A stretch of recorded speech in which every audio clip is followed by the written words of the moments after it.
अस्सलाम वालेकुम students, YouTube channel accounting with sir Umair के साथ मैं एक बार फिर हाजिर हूँ।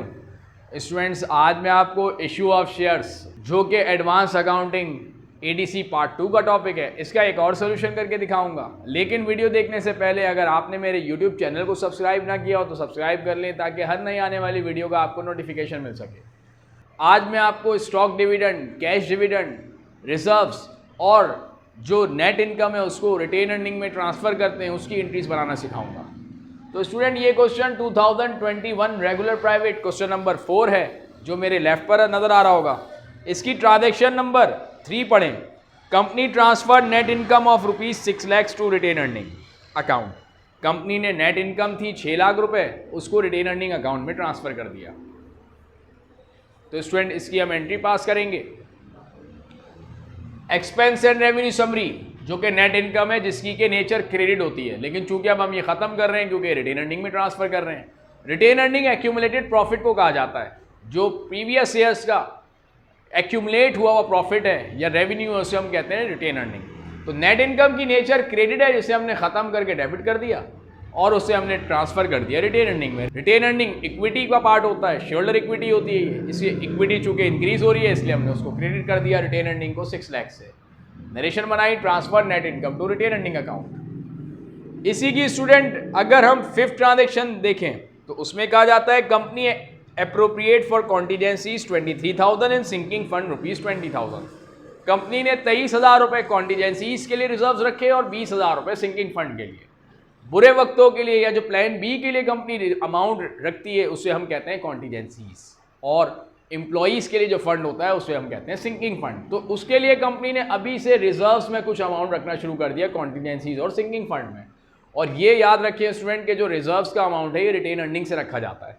इसका मतलब जो कंपनी की रिटेन अर्निंग है वो कम हो जाएगी। रिटेन अर्निंग डेबिट चली जाएगी 43,000 से, और रिजर्व फॉर कॉन्टीजेंसीज तो रिजर्व्स की भी नेचर क्रेडिट है और रिटेन रिजर्व्स जो हैं ये रिटेन अर्निंग से निकाले जा रहे होते हैं। इसका मतलब ये हुआ कि रिजर्व्स बढ़ गए और रिजर्व्स इक्विटी है तो क्रेडिट हो गए बढ़कर 23,000 से रिजर्व फॉर कॉन्टीजेंसीज, और सिंकिंग फंड के रिजर्व्स भी इंक्रीज हो गए 20,000 से। नरेशन बनाएंगे appropriate for contingencies and sinking fund. अब स्टूडेंट्स 2016 रेगुलर क्वेश्चन नंबर 8 जिसकी के ट्रांजेक्शन बी आई जो कि मेरे लेफ्ट पर आपको नजर आ रही होगी। तो अगर ये ट्रांजैक्शन हम पढ़ें तो इसमें हमसे कहा जाता है company close the reserve for building extension account as the purpose is over. Company ने बिल्डिंग एक्सटेंशन के लिए जो अमाउंट रिजर्व्स में रखा था उस अकाउंट को हम खत्म कर रहे हैं क्योंकि मकसद खत्म हो गया, मकसद पूरा हो गया। तो पहले से इक्विटी सेक्शन में अगर स्टूडेंट देखें तो रिजर्व फॉर बिल्डिंग एक्सटेंशन था 4 लाख रुपीज़ का, और अब ये अकाउंट हम रिजर्व का खत्म कर रहे हैं।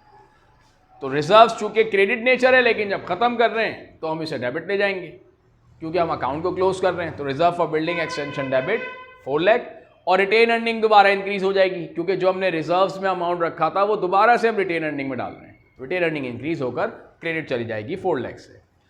नरेशन बनाएंगे close the reserve for building extension account. हमने बिल्डिंग एक्सटेंशन के अकाउंट को क्लोज कर दिया। अब स्टूडेंट मैं आपको स्टॉक डिविडेंड की किस तरीके से हम एंट्री बनाते हैं वो बनाना सिखाऊंगा। तो ये 2018 प्राइवेट क्वेश्चन नंबर 7 जो मेरे लेफ्ट पर आपको नजर आ रहा होगा, इसकी ट्रांजैक्शन नंबर 4 पढ़ें। तो कहा जाता है declared and paid interim stock dividend 9,50,000 bye issue of suitable number of shares. Company ने डिविडेंड का ऐलान किया, डिक्लेयर भी किया, ऐलान भी किया और पे भी कर दिया। याद रखें स्टूडेंट, जो शेयर होल्डर्स होते हैं जिन्होंने कंपनी में इन्वेस्टमेंट की होती है थ्रू शेयर्स, कंपनी उन्हें डिविडेंड 2 सूरतों में दे रही होती है। अगर कैश की सूरत में दे मतलब पैसे देंगे तो फिर हम उसे कहेंगे कैश डिविडेंड, और अगर कंपनी बोनस शेयर्स दे दे यानी मजीद और शेयर्स दे दे, उन्हें कैश ना दे, तो फिर उसे हम कहते हैं स्टॉक डिविडेंड या बोनस शेयर्स। तो कंपनी ने स्टॉक डिविडेंड देने का ऐलान किया 9.5 लाख रुपए का, और याद रखेंगे जो स्टॉक डिविडेंड है या कैश डिविडेंड है ये दोनों रिटेन अर्निंग में से निकाला जा रहा होता है। रिटेन अर्निंग कंपनी की डिक्रीज हो जाएगी, रिटेन अर्निंग की क्रेडिट नेचर है, डिक्रीज होकर डेबिट चली जाएगी 9,50,000 से, और स्टॉक डिविडेंड पेबल जो कि लायबिलिटी है इंक्रीज हो गई क्योंकि कंपनी ने ऐलान किया डिविडेंड देने का, तो स्टॉक डिविडेंड पेबल को हमने क्रेडिट कर दिया 9,50,000 से। नरेशन बनाएंगे declaration of stock dividend. Then stock dividend पे भी कर दिया, मतलब कंपनी ने बोनस शेयर्स भी दे दिए, और सुइटेबल नंबर ऑफ शेयर्स का मतलब अगर 9,50,000 का डिविडेंड का ऐलान किया गया और एक शेयर की पार वैल्यू अगर 10 रुपये है तो इसका मतलब कंपनी ने 95,000 शेयर्स दिए होंगे बोनस शेयर्स के तौर पर। तो स्टॉक डिविडेंड पेबल जो कि लाइबिलिटी थी अब वो खत्म हो जाएगी क्योंकि कंपनी पे कर रही है स्टॉक डिविडेंड, तो स्टॉक डिविडेंड पेबल डेबिट। और कंपनी ने शेयर्स दिए तो कंपनी का कैपिटल इंक्रीज हो गया, इक्विटी इंक्रीज हो गई। इक्विटी इंक्रीज होती है तो हम उससे क्रेडिट रिकॉर्ड करते हैं, इसलिए हमने ऑर्डिनरी शेयर कैपिटल को क्रेडिट रिकॉर्ड किया 9,50,000 से। नरेशन पास करेंगे, issue 95,000 shares in settlement of stock dividend. Company ने 95,000 शेयर इशू किए in settlement of stock dividend. 2014 regular question number 7th, जिसकी ट्रांजैक्शन नंबर 7th जो मेरे लेफ्ट पर आपको नजर आ रही होगी। Paid stock dividend by issue 5,500 shares at ₹15 each. Company ने 5,500 शेयर्स इशू किए स्टॉक डिविडेंड के बदले और एक शेयर की मार्केट वैल्यू 15 रुपये, ऑल्दो पार वैल्यू 10 रुपये। 55,100 शेयर्स हैं और एक शेयर की अगर मार्केट वैल्यू 15 रुपये है तो इससे हम मल्टीप्लाई अगर करें तो 82,500 का कंपनी स्टॉक डिविडेंड का ऐलान कर रही है पे करने का। ये भी कंपनी की रिटेन अर्निंग को डिक्रीज कर देगा, तो रिटेन अर्निंग को हमने डेबिट कर दिया। 5,000 मल्टीप्लाई 5,500 मल्टीप्लाई 15, 82,500। और स्टॉक डिविडेंड पेबल जो कि कंपनी की लाइबिलिटी है, लाइबिलिटी इंक्रीज हो गई तो उस हमने क्रेडिट रिकॉर्ड किया 82,500 से। नरेशन बनाई, declaration of stock dividend. Then company ने शेयर्स भी इशू कर दिए, तो जो स्टॉक डिविडेंड पेबल लाइबिलिटी थी वो अब खत्म हो जाएगी, उसे हम डेबिट ले जाएंगे स्टॉक डिविडेंड पेबल 82,500 से। और एक शेयर की जो पार वैल्यू है स्टूडेंट वो 10 रुपीज़ है। 5,500 शेयर्स इंटू 10, 55,000 का ऑर्डिनरी शेयर कैपिटल। कंपनी का कैपिटल इंक्रीज हो गया 55,000 से। और एक शेयर की प्रीमियम जो है वो 5 रुपीज़ है, क्योंकि 10 रुपये पार वैल्यू और मार्केट में इस वक्त वैल्यू शेयर्स की हो चुकी है 15 रुपये।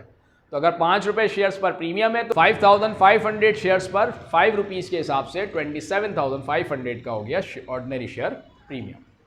नरेशन बनाएंगे, issue 5,500 shares in settlement of stock dividend. 16 regular question number 8, इसकी ट्रांजैक्शन नंबर 7th जो कि मेरे लेफ्ट पर आपको नजर आ रही होगी। Declare cash dividend at ₹15%, dividend warrant were not issued. Company ने डिविडेंड डिक्लेयर किया 15% और डिविडेंड वारंट इशू नहीं किया, मतलब डिविडेंड कैश डिविडेंड डिक्लेयर तो किया लेकिन पे ना किया। तो स्टूडेंट जो कैश डिविडेंड डिक्लेयर किया जाता है ये भी रिटेन अर्निंग से दिया जा रहा होता है। कंपनी की रिटेन अर्निंग डिक्रीज हो जाएगी, रिटेन अर्निंग की नेचर क्रेडिट है लेकिन कम होकर उसे डेबिट ले जाएंगे हम 32,25,000 से। वो इस तरीके से आया स्टूडेंट के जो टोटल पेड अप कैपिटल है जो कि इक्विटी सेक्शन में गिवन है हमें वो 2 मिलियन है, मतलब वो 20 मिलियन है, मतलब 2 करोड़। और जो हमने एंट्रीज ऊपर बनाई उसमें शेयर कैपिटल 2 एंट्रीज में एक जगह पर 10 लाख से और 1 लाख एंट्री में 5 लाख से, तो ये टोटल हो गया 15 लाख। 2 करोड़ जो कि इक्विटी सेक्शन में रुपीस पेड अप कैपिटल का अमाउंट पहले ही गिवन है और 15 लाख एंट्री से आया, तो ये टोटल हो गया 2 करोड़ 15 लाख। इस 2 करोड़ 15 लाख का हम निकालेंगे 15% जो कि आएगा 32,25,000। इसका मतलब कंपनी ने जो डिविडेंड का ऐलान किया वो 32,25,000 रुपये का किया। ये टोटल पेड अप कैपिटल पर निकलता है, टोटल पेड अप कैपिटल की अमाउंट पर निकाला जाता है। 32,25,000 रिटेन अर्निंग डेबिट और कैश डिविडेंड पेबल जो कि लाइबिलिटी है और लाइबिलिटी बढ़ रही है क्योंकि कंपनी ने अभी ऐलान किया दिया नहीं है, तो लाइबिलिटी बढ़कर क्रेडिट चली गई 32,25,000 से। नरेशन बनाएंगे, डिक्लेयर्ड कैश डिविडेंड। तो स्टूडेंट्स आज के लेक्चर में मैंने आपको cash dividend, stock dividend, reserves और नेट इनकम को किस तरीके से रिटेन अर्निंग में ट्रांसफ़र करते हैं उनकी एंट्रीज बनाना सिखाई। उम्मीद है आपको मेरा आज का लेक्चर पसंद आया होगा। अगर आपको मेरी वीडियो पसंद आए तो मेरे चैनल को ज़रूर सब्सक्राइब कर लें ताकि आने वाली मज़ीद नई वीडियोस का भी नोटिफिकेशन आपको मिल सके। नेक्स्ट वीडियो तक के लिए स्टूडेंट्स मैं अब आपसे इजाज़त चाहता हूँ। अल्लाह हाफ़िज़।